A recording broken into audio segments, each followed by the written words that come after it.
අද අපි කතා කරමු මහා පිපිරුම්වාදය ගැන.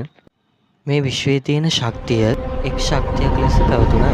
එම ශක්තිය ප්‍රමාණය ඉක්මවා ගොස් පුපුරා ගියා.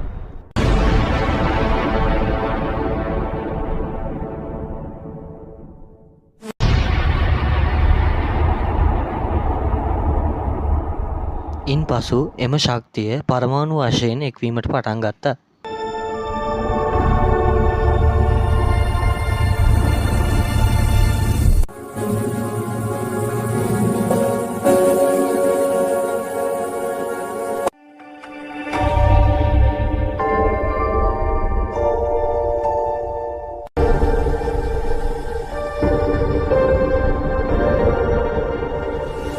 New Prince.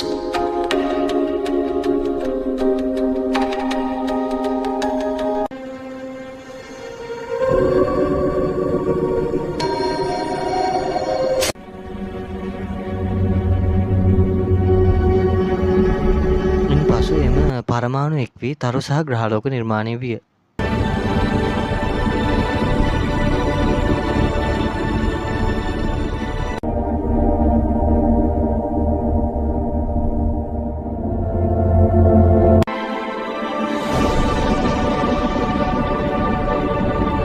ඊට පස්සේ මේ තරු සහ ග්‍රහලෝක එක්වී මන්දාකිනි නැත්නම් ගැලැක්සිස් නිර්මාණය වුණා.